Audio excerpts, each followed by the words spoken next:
Welcome to the Open Forum in the Villages, Florida podcast.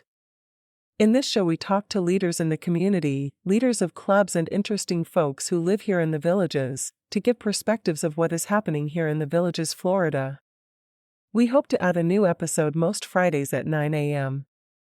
We are a listener-supported podcast. There will be shout-outs for supporters in episodes. As a supporter, you will get a direct email link to Mike.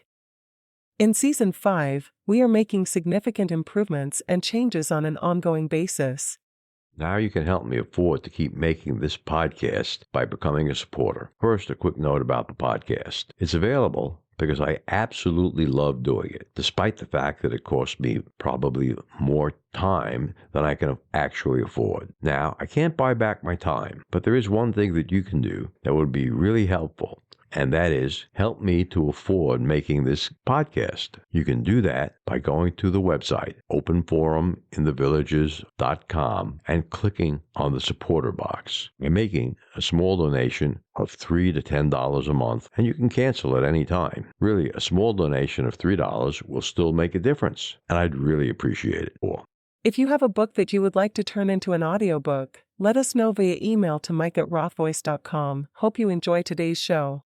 This is Mike Roth on Open Forum in the Villages. Today, I'm joined by Nicole Christina, a psychotherapist with more than 30 years specializing in eating disorders in midlife and elder women. She's also the host of Zestful Aging, a multi-award-winning podcast that considers the many issues accompanying aging. She strives to bring optimism to aging and interviews guests from all over the world, and those people are thriving in later life. Nicole is also the author of the book, Not Just Chatting, How to Become a Master Podcast Interviewer. Thanks for joining me today. Nicole, why in later life are people possibly going to develop eating disorders? And if we think about where eating disorders thrive, they thrive in places where people are having massive transition and uncertainty in their lives. And if we think about adolescence, that is a place that certainly we see eating disorders. But then when we jump to later life, when we might be experiencing all kinds of changes, retirement, empty nest, maybe we're moving to Florida, all kinds of, maybe our partners are frail, maybe we're taking care of our parents. There's a lot of massive transition and adjustment, and it can create a bit of a tailspin. And the thing about eating disorders or disordered eating, which is sort of the lesser version, is that it helps us contain our anxiety and it makes our life very manageable. So here's an example. Instead of thinking about my mom who may be experiencing some cognitive decline,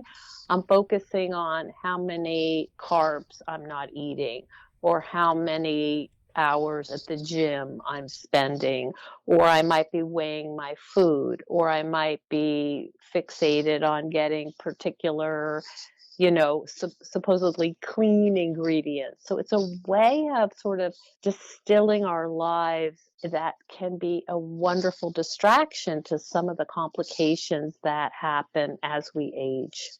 Particular names to the eating disorders that you see prevalent in elder adults? Eating disorders, and some of them, it's all the different sides of the same coin. So it's using food and or exercise in a way to really focus. So some people might restrict calories, and that would lean more in the anorexic range. Some people may binge, which means eating more than 2,000 calories at a given time and feeling quite out of control, and then maybe compensating in different ways like vomiting or over-exercising or taking laxatives. So it's a wide spectrum of ways to have an unhealthy relationship with food and our bodies. But that's a good question. I don't know if there are particular ways that older people might fall prey to this. I do know that there's this idea of being healthy, right? Mm-hmm. And that when you're in Florida and people are not wearing that many clothes, in upstate New York, we're always wearing sweatpants and sweatshirts. But if you're down in Florida playing pickleball, there's more of you exposed, right? And so... Oh, yeah, we're getting more vitamin D here. For sure.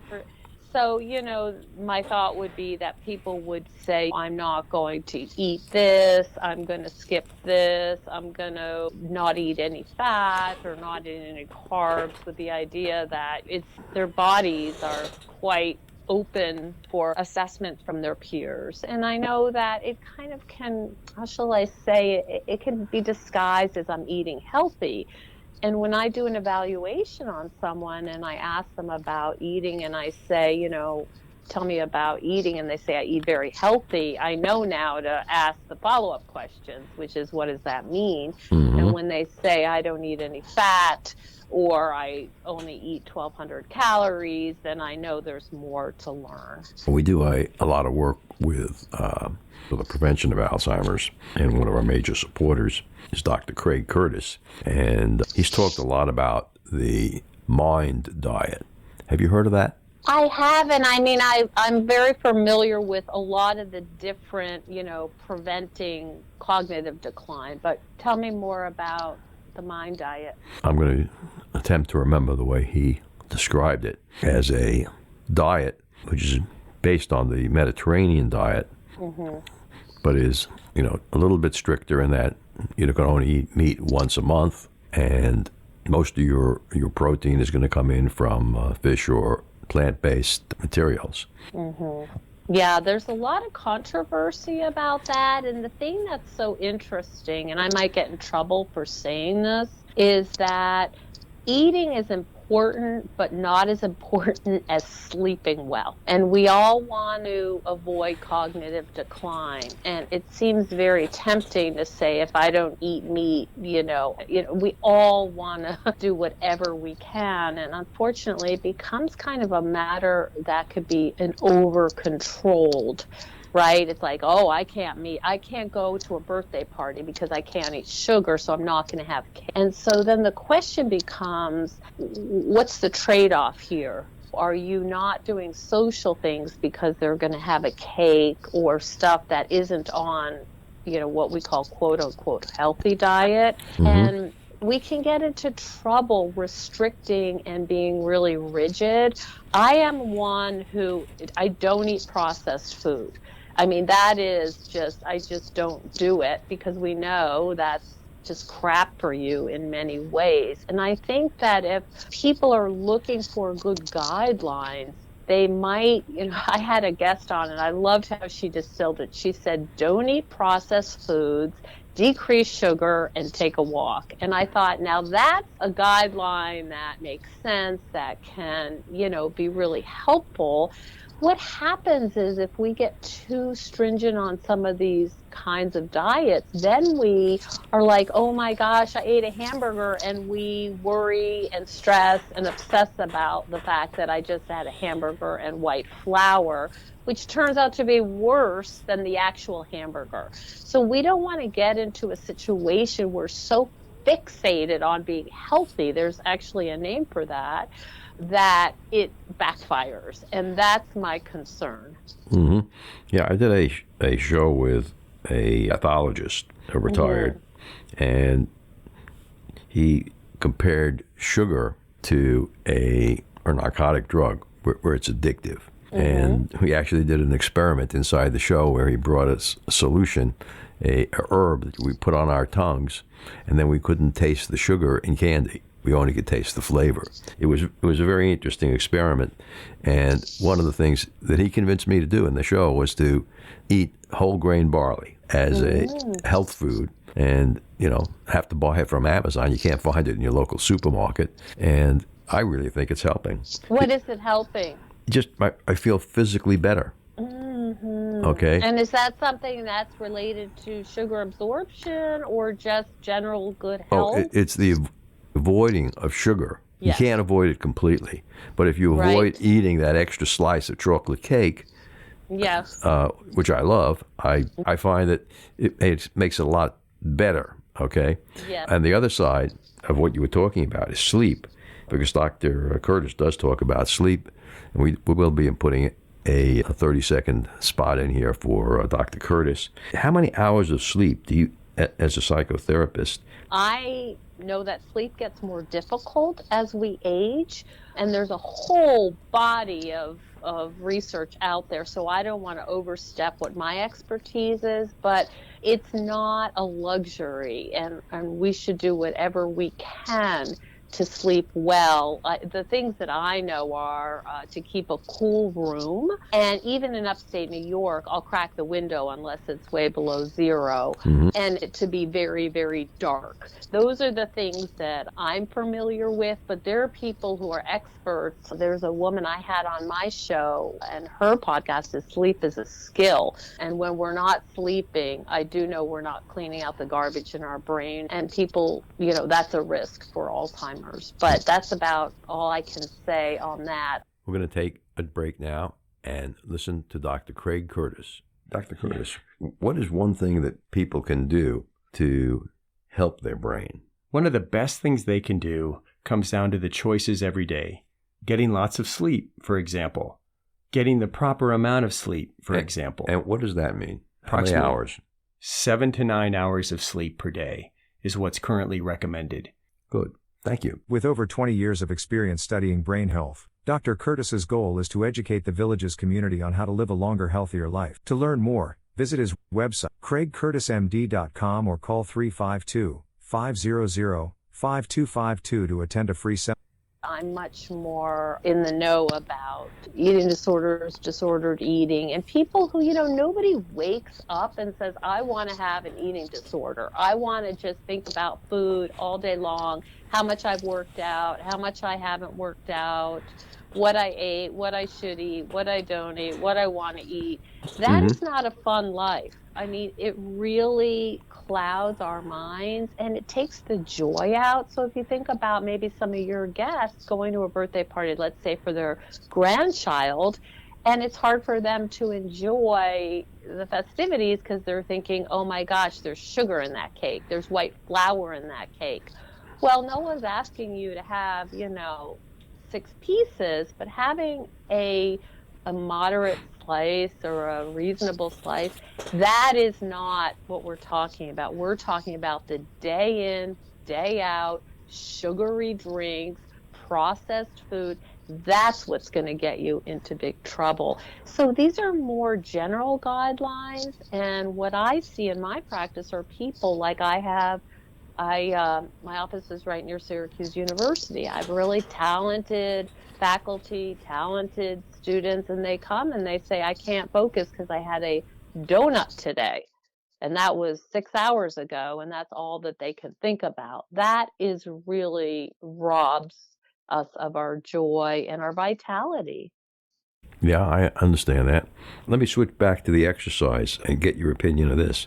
What Dr. Curtis said is to avoid Alzheimer's, one needs to do 25 minutes per week of moderate exercise, which will cause your brain to grow and therefore help mitigate the effects of amyloids in your brain. What do you think of that? Well, I'm not a pathologist. I do know that exercise is, if there's a magic bullet, that's it. I'm a long distance walker. I have a lot of rescue dogs, and I live in upstate New York where we have lots of trails. And so that's part of my life. And you have to do some weight-bearing exercise, particularly for women who have osteoporosis or are at risk of osteoporosis. So movement is key. If you don't move it, you lose it.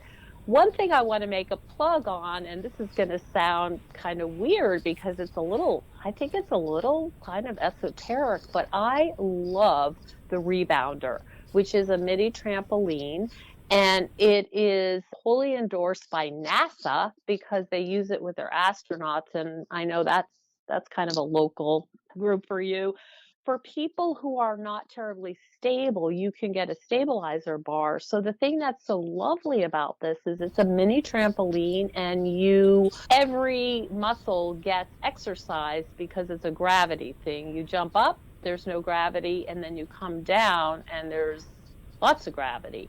And so your whole body is getting a workout. And if you look on the benefits, if you do a little Google search, the benefits of rebounding, it's astonishing.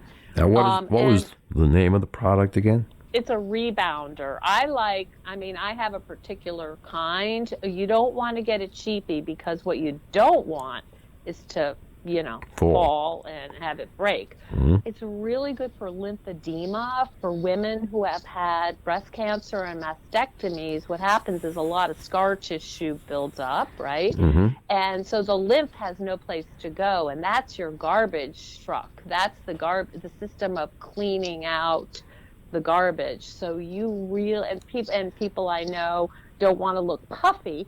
So when you're jumping on a rebounder, it really clears that inflammation. I have something called a NEEDAK, NEEDAK, which is sort of like the standard good quality one, kind of like the Honda Accord, if you will. And you can give our listeners an idea. What's the diameter of this rebounder?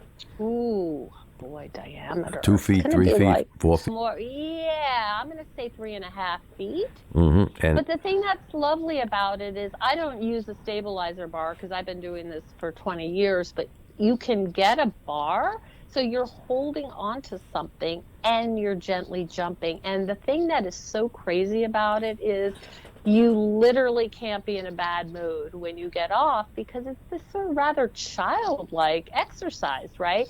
You're jumping, and I put music on, and it's like you're having your own little dance party. Mm-hmm. So all of this oxygenates our system, which of course affects our brain. And when we get off, I recommended this for people who have low-grade depression. It really is helpful in making you feel like energized. To me, it's the closest thing to a magic, system. And then I combine it with some light weights. Now, the thing I found is there's tons of videos on YouTube for over 50 or over 60 using a rebounder. It's very gentle on our joints. So we're not pounding, if people are still running or even walking. This is it's a trampoline.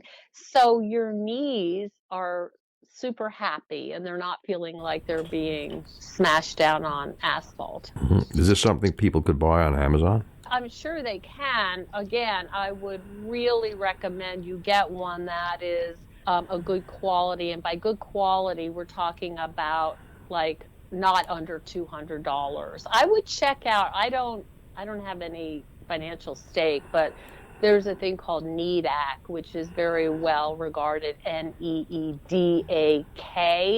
And once you go into Google, you'll fall into a deep rabbit hole of the best. I mean, there's a Swiss one, I think, but they're over $500 if that's something you want. But you just don't want to go to Target and get one for $50, because it's noisy, it doesn't last that long, and you don't want to mess around with potentially hurting yourself. Yeah, I've had some bad experience with buying cheap exercise equipment where I actually fell. And that's exactly what we want to avoid. Right. So what should you do if you suspect one of your loved ones has an eating disorder? Mm-hmm. That's a biggie. So here's the thing. People get into eating disorders because it's helping them in some way. I know that sounds sort of paradoxical. It's like, how could that be helpful? But it really does provide a bit of a, how shall I say, like a safety net to dealing with things like, I don't want to think about illness. I don't want to think about my mortality. Let me focus on organic kale, So to confront someone head on is probably not going to go well, because it's a coping strategy, and there's a reason they need it, right? So you're not going to just go and say, hey, I noticed that you don't eat, or when we go out to lunch, you never get dressing on your salad, or you never I noticed that you leave half your plate, or you're only drinking, I've never seen you eat, or you didn't have birthday cake at your grandson's birthday. This kind of thing doesn't really go well. But what you might do is say, hey, I'm just noticing in a really neutral and kind way, like, is everything okay? You see, I've noticed that, you're not ordering when we go out. So you're not going to say, I think you may have an eating disorder, because that is not going to go well.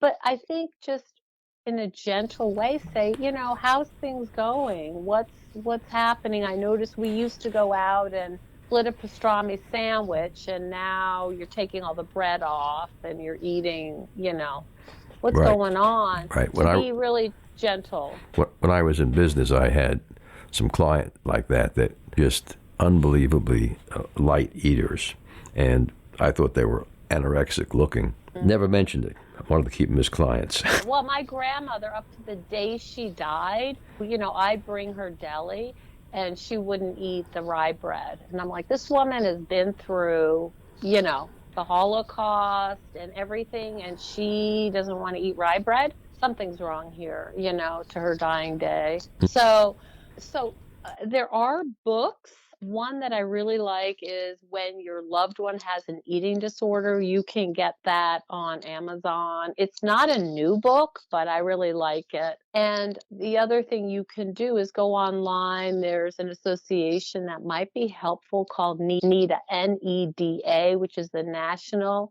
Eating Disorder Association.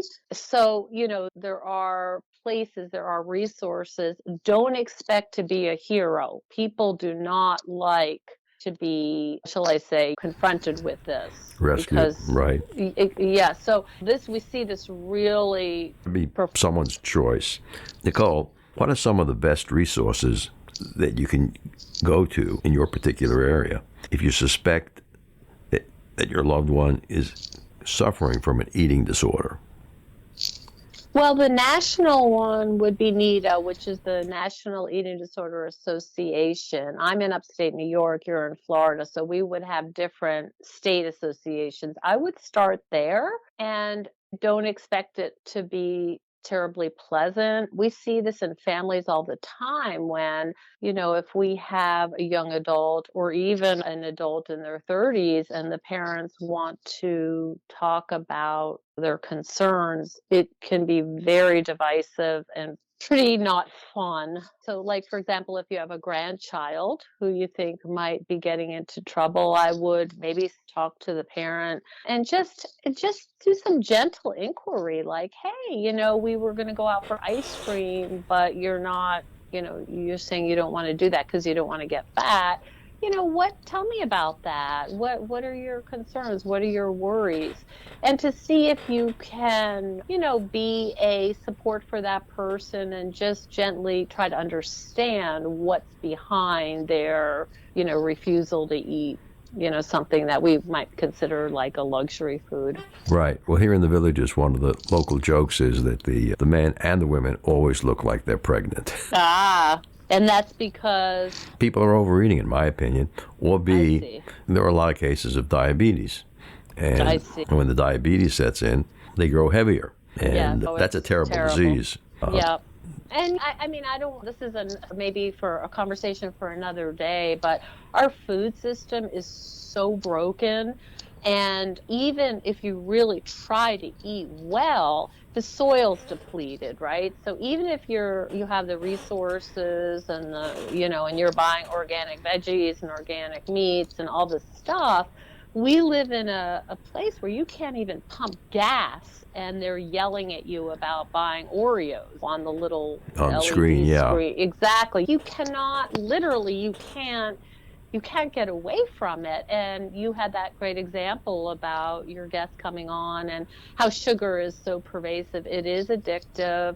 We're evolved to like things that are high sugar because back in the day, that's what berries were ripe. Those were safe to eat. So it's very difficult to live in a world. So we're really wired to want sweet. And the more sweet we eat, the more we want. And it is really tough. I mean, it's, everything, the people who make these snack foods, the way they know how to put the ingredients together is they put people in scans and they watch their brains and they give them sugar, and there's a bliss point. So your brain's like, yay, I love this. More sugar than is not what your brain wants. They find the exact right formula. And if you notice, I think we're about the same age, Mike. Back in the day, we used to eat ice cream, and it was like, do you want, like at Howard Johnson's, vanilla, chocolate, strawberry, coffee. Mm-hmm. Now it's like ripple nut with moose tracks and chips with pretzel pieces, because those layers to our taste buds, and it introduces this novelty where we want to eat more. So we're really, we're up against it, and it's really tough to avoid the pressures that are all around us to eat things that are addicting. Right. And the sugars, I personally believe, are directly behind the cases of diabetes. I see a lot of that here in the villages. Oh, and cancer and heart. I mean, it's a very deep rabbit hole, but, it used to be fat, and fat was demonized, and come to find out it really isn't fat, it's sugar. And that's tough. I mean, and there's all these politics about, who runs the lobby, for fat and dairy and the cows and the ranchers. Right, so and they've attacked.